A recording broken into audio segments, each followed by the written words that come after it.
दिमाग के किसी हिस्से में अगर थोड़ी देर के लिए रक्त का प्रवाह बाधित हो जाए, नतीजन ब्रेन के उस हिस्से में ऑक्सीजन की मात्रा कम पहुंचती है और वह हिस्सा मरने लग जाता है, नष्ट होने लग जाता है।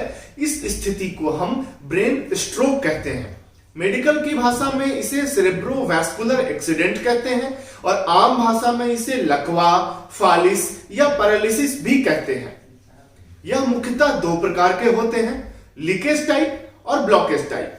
ब्लॉकेज टाइप यानी खून की नली में खून के थक्के यानी क्लॉट जम जाए, इससे जो स्ट्रोक होता है उसे हम इस्चेमिक स्ट्रोक कहते हैं।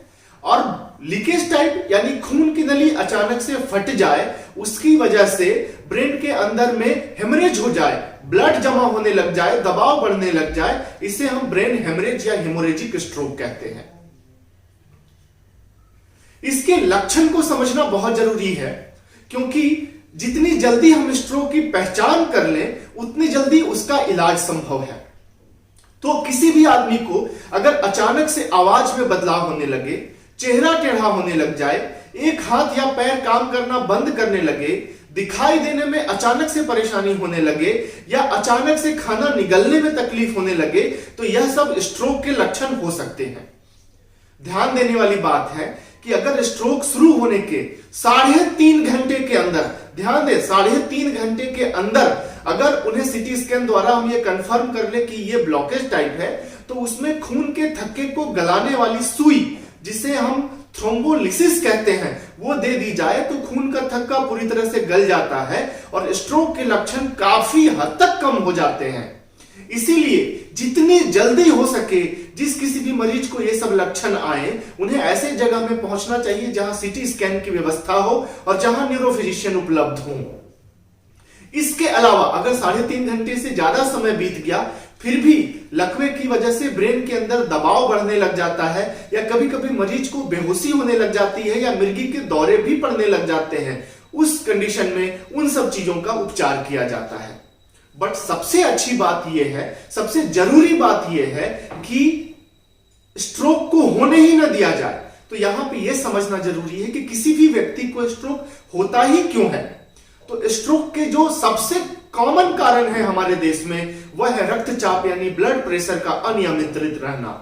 यानी 40 साल के पास या जिस किसी व्यक्ति में परिवार में ब्लड प्रेशर की समस्या हो, उनको नियमित तौर से अपना ब्लड प्रेशर चेक कराते रहना चाहिए और उनकी दवाई खाते रहनी चाहिए। उसके अलावा अगर किसी को मधुमेह यानी शुगर की बीमारी हो, किसी को हार्ट की समस्या हो, रूमेटिक हार्ट डिजीज हो, कोरोनरी आर्टरी डिजीज हो, या किसी को खून में थक्का बनने की संभावना हो, या किसी को सिकल सेल या हेमोफीलिया हो, या किसी में परिवार में किसी को लकवा होने की हिस्ट्री रही हो, ऐसे लोगों को सजग रहने की आवश्यकता होती है। नियमित रूप से अपना चेकअप कराते रहने की जरूरत होती है ताकि हम लकवा को होने से ही रोक सकें।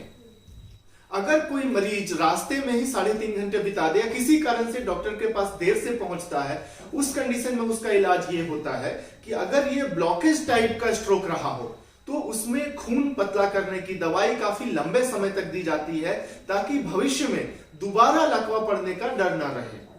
कुछ लोगों में ट्रांजिएंट इस्चेमिक अटैक होते हैं, यानी लकवे के सारे लक्षण खुद ब खुद 1 घंटे से भी कम समय में खत्म हो जाते हैं। ऐसे लोगों को और सजग रहने की आवश्यकता है, क्योंकि भविष्य में इन्हें और बार लकवे पड़ने की संभावना होती है। तो इन्हें प्रॉपर जांच करके हार्ट की जांच करनी होती है, दिमाग को ले जाने वाली जो खून सप्लाई करने वाली नसें हैं उनकी जांच करनी होती है, और दिल की जो धड़कन है वो नियमित तौर पर चल रही है कि नहीं चल रही है, खून में वसा की मात्रा कितनी है, इन सब चीजों की जांच करके भविष्य में लकवों की पुनरावृत्ति न हो, इसकी रोकथाम की जाती है। फिर भी अगर किसी आदमी को लकवा हो ही गया तो भी जरूरी नहीं है कि हॉस्पिटल में इलाज के साथ ही उनके सारे लक्षण तुरंत ठीक हो जाए। अमूमन लकवे के अगर डिपेंड इस बात पे करता है कि ब्रेन के कितने हिस्से को नुकसान पहुंचा है। अगर ब्रेन का ज्यादा हिस्सा नुकसान पहुंच गया तो आदमी की मौत भी हो सकती है, या हो सकता है कि आदमी हमेशा के लिए अधरंग हो जाए, आधे हिस्से उसके काम करना बंद कर दें या विकलांग हो जाए। कुछ लोगों में अच्छी फिजियोथेरेपी और रिहेबिलिटेशन से जो विकलांगता उत्पन्न हुई है उसे काफी हद तक कम किया जा सकता है। यह सबसे अहम बात है, क्योंकि कुछ लोग जो आलसी होते हैं वो मेहनत से बचना चाहते हैं। उन्हें लगता है कि शायद डॉक्टर के पास कोई दवाई हो जाए जिससे वो मेहनत से बच जाए और उनके हाथ पैरों में ताकत आ जाए। यह एक सबसे बड़ा भ्रम है। इस भ्रम से बचना चाहिए, क्योंकि ऐसी कोई दवाई नहीं है जो आपके अंग में जो विकलांगता आ गई है, कमजोरी आ गई है, उसे ठीक कर दे। उसे सिर्फ और सिर्फ अच्छी फिजियोथेरेपी से ही ठीक किया जा सकता है। एक और बात मैं बताना जरूरी समझूंगा कि अक्सर लोग लकवा की शुरुआती लक्षण आते ही नीम हकीम और झोला छाप के चक्कर में पड़ करके अपना गोल्डन आवर, कीमती समय बर्बाद कर देते हैं। तो टाइम इज ब्रेन। लकवा की शुरुआत होते ही हर एक सेकंड जो हम बर्बाद करते हैं, हमारे ब्रेन के हजारों न्यूरॉन मर रहे होते हैं। तो जितनी जल्दी हम सही स्ट्रोक स्पेशलिस्ट के पास पहुंच जाएं और उसका प्रॉपर इलाज शुरू कर दें, तो हजारों न्यूरॉन्स को हम मरने से बचा सकते हैं। क्योंकि हर बीतता हुआ घंटा हमारे ब्रेन को 10 साल बूढ़ा कर रहा होता है। तो आप समझ सकते हैं कि जितनी देरी से हम अस्पताल पहुंचेंगे, हमारे में रिकवरी के चांसेस उतने कम रहेंगे।